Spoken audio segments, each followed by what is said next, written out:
آپ کو ایک وقت چاہیے کہ جس میں آپ بیٹھ کے سوچ سکیں کہ آپ نے اب تک کیا غلط کیا اور کیا صحیح کیا. اگر آپ کو یہ وقت نہیں ملتا تو آپ جس ڈگر پر چل رہے ہیں اسی ڈگر پر چلتے رہیں گے اور آپ کو سوچنے کا وقت نہیں ملے گا.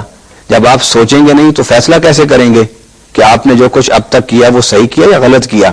تو گویا تصوف انسان کو مادی طور پر اور روحانی طور پر ڈائریکشن کو درست کرنے کے لیے ایک موقع، اور پھر جب ڈائریکشن انسان درست کر لیتا ہے تو پھر ایک نئی قوت کے ساتھ میدان عمل میں اترنے کا حوصلہ عطا کرتی ہے.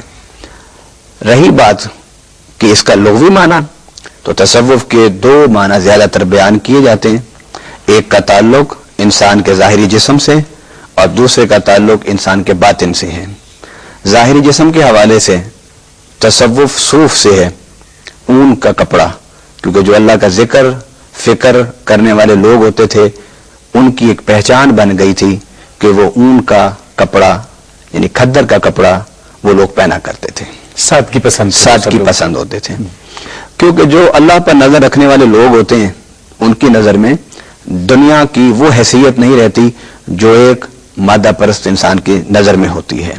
گویا وہ عملی طور پر یہ اس کا ایک مظاہرہ تھا کہ ہم اللہ پر نظر رکھنے والے ہیں، اس لیے دنیا کے مال و متاع ہماری نظر میں وہ حیثیت نہیں رکھتے کہ جو ایک دنیا دار اور ایک مادہ پرست انسان کی نظر میں ہوتا ہے. اور دوسرا معنی اس کا صفائی ہے. اس کا معنی تو کیونکہ جو لوگ تصوف کے راستے پر ہوتے تھے، تصوف کے راستے پر چلتے تھے، تصوف کی مجاہدات میں مشغول رہتے تھے، وہ اپنے دل کو صاف پاک اور اجلا رکھتے تھے. گویا اسی تصوف سے صوفی ہے، اور صوفی کا معنی یہ ہے کہ جس کی کیفیت یہ ہوتی ہے کہ دل یار ول ہتھ کار ول، کہ وہ اپنے دل کو اللہ کے ذکر سے غافل نہیں کرتا اور دنیا کے معاملات کو اپنے ہاتھ سے چھوڑتا نہیں ہے. جہاں تک اس کی بود و باش ہوتی ہے وہ انتہائی سادہ ہوتی ہے، اور جہاں تک اس کے دل کا معاملہ ہوتا ہے وہ اتنا صاف اور اجلا ہوتا ہے کہ دنیا کی محبتوں میں سے کسی محبت کا کوئی دھبا اس کے دل پر باقی نہیں رہتا. آپ سن رہے ہیں علامہ صاحب کی باتیں. ہمیں امید ہے کہ ایک چھوٹے سے وقفے کے بعد جب ہم واپس آئیں گے اس پروگرام میں تو آپ کا اور ہمارا ساتھ ہوگا بالکل اسی طرح سے جس طرح سے اس وقت آپ شامل ہیں اس پروگرام میں اور اس کو دیکھ رہے ہیں. چھوٹا سا وقفہ ہے، آپ کہیں جائیے گا نہیں، آپ ہمارا ساتھ دیجیے گا.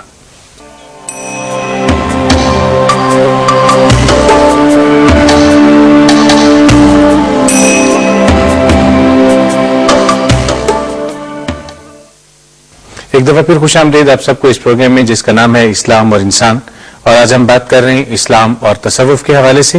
علامہ صاحب آپ نے فرمایا کہ تصوف میں جو بھی صوفی لوگ ہیں وہ اپنے آپ کو دنیا سے پرے کر کے اپنے آپ کا محاسبہ کرتے ہیں اور اپنے اندر جھانکتے ہیں، اپنے آپ کو دیکھتے ہیں.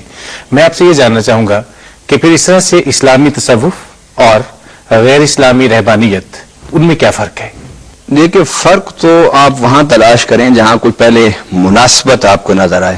جی، جہاں مناسبات ہوتی ہیں تو پھر وہاں فرق، اور جہاں فرق ہوتا ہے وہاں پھر مناسبات. رہبانیت کا اسلام کے تصوف سے کوئی تعلق نہیں ہے، کیونکہ رہبانیت کا مقصد یہ ہے کہ میں نے زندگی بھر دنیاوی معاملات اور ازدواجی معاملات سے اپنے آپ کو الگ رکھنا ہے. ٹھیک ہے. اور اسلام اس بات کی نہ تعلیم دیتا ہے اور نہ اس بات کی تائید کرتا ہے، اور نہ اس بات کو بار بار تکرار کے ساتھ کہتا ہے. رہبانیت کچھ اور چیز ہے، تصوف اور چیز ہے. در حقیقت تصوف معاشرے میں معاشرتی اجتماعی کردار ادا کرنے کے لیے ایک انسان کو خلوت میں لے جا کے اس کی انفرادی اس کی اصلاح کرتا ہے.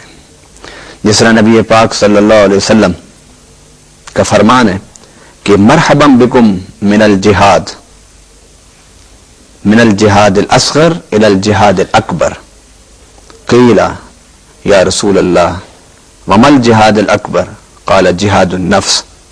فرمایا تمہیں مبارک ہو کہ تم پلٹ آئے ہو، لوٹ آئے ہو جہاد اصغر سے جہاد اکبر کی طرف، یعنی میدان جنگ میں جو تم نے جہاد کیا وہ جہاد اصغر ہے، اور اب تم مدینہ واپس لوٹے ہو، اب تم نے جہاد اکبر کرنا ہے۔ صحابہ نے پوچھا یا رسول اللہ وہ جہاد اکبر کیا ہے؟ فرمایا جہاد النفس، کہ اپنے نفس سے جہاد کرنا ہے۔ نفس جو ہے اس کی کئی اقسام ہیں۔ ایک نفس امارہ جو انسان کو برائیوں پر ابھارتا ہے، انسان مجاہدہ کر کے کوشش کر کے اللہ کے ذکر فکر توبہ سے نفس امارہ کے مرحلے سے نکل کے نفس لوامہ میں آتا ہے، کہ اس کو ملامت ہونا شروع ہو جاتی ہے کہ یار میں نے اپنے ماضی میں زیادتیاں کی، لوگوں کے ساتھ جھگڑے کیے، لوگوں کے مال کو لوٹا، لوگوں کی عزتوں کو لوٹا، رشوت لی، ملاوٹ کی، نمبر 2 کاروبار کیا، اور میں دین کے نام پر لوگوں کو دھوکہ دیتا رہا، اور میں تھا کچھ اور بنا کچھ پھرتا رہا۔ تو یہ نفس کے ساتھ جہاد، کہ پہلے انسان اپنے ماضی پر نادم ہوتا ہے تو اس کا سفر شروع ہوتا ہے نفس امارہ سے نفس لوامہ کی طرف۔ جب وہ اس کا اندر اس کو ملامت کرنے لگتا ہے تو اس پر اللہ کی رحمت برستی ہے، اس کی توبہ قبول ہوتی ہے، وہ اللہ کی طرف متوجہ ہوتا ہے، اللہ اس کی طرف متوجہ ہوتا ہے۔ پھر اگلی منزل نفس مطمئنہ کی آتی ہے کہ اس کو اطمینان قلب نصیب ہو جاتا ہے کہ یار میں نے اگر غلطیاں کی تھی تو اللہ نے مجھے توبہ کی توفیق دے دی۔ اور نبی پاک صلی اللہ علیہ وسلم کا فرمان ہے کہ اگر کوئی بندہ اللہ کی طرف 1 قدم بڑھاتا ہے تو اللہ اس کی طرف 10 قدم بڑھاتا ہے، اور جو اللہ کی طرف چل کے آتا ہے اللہ تعالیٰ اس کی طرف بھاگ کر آتا ہے۔ نبی پاک صلی اللہ علیہ وسلم نے فرمایا ہے اے انسان اگر تو گناہ کرتا ہے، غلطیاں کرتا ہے، خطائیں کرتا ہے تو اس کا یہ نہیں مطلب کہ تو اس پر جری ہو جا، باغی ہو جا۔ اگلا مرحلہ نفس راضیہ کہ وہ اللہ کو راضی کرنے کے لیے ہوتا ہے۔ پہلے اس کا مرحلہ ہوتا ہے کہ اپنے گناہوں کی صفائی، اپنے گناہوں کی توبہ۔ جب وہ اپنی زندگی کو گناہوں سے پاک کر لیتا ہے تو پھر وہ اس مرحلے میں آتا ہے، کہتا ہے اللہ تو راضی ہو جا، اللہ کو راضی کرنے کی فکر میں رہتا ہے۔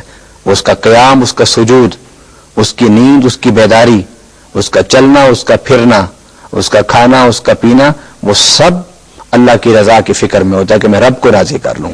اور جب بندہ رب کو راضی کر لیتا ہے تو پھر اگلا درجہ نفس مرضیہ، کہ پھر پہلے تو وہ اس فکر میں ہوتا ہے کہ اللہ راضی ہو جائے، اور جب اللہ کو وہ راضی کر لیتا ہے تو پھر اللہ اس فکر میں ہوتا ہے کہ میرا بندہ کیا چاہتا ہے کہ میں اسے عطا کر دوں۔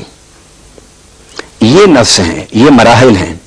تو گویا نبی پاک صلی اللہ علیہ وسلم نے جو فرمایا ہے کہ یہ جو جنگ میں تم جہاد کرتے ہو، دشمن کے ساتھ تلوار کا جہاد کرتے ہو، نیزے اور بھالے کا جہاد کرتے ہو، یہ جو اسلحہ لے کر تم لڑتے ہو، یہ تو جہاد اصغر ہے، جو چند منٹ کا ہے۔ اور اب تم واپس آئے ہو، اب جہاد اکبر شروع ہوا ہے کہ ہر قدم پر تمہیں سوچنا ہوگا کہ تم نے شیطان کو راضی کرنا ہے یا رحمان کو راضی کرنا ہے۔ تو گویا تصوف کا رہبانیت سے دور دور کا کوئی واسطہ نہیں ہے۔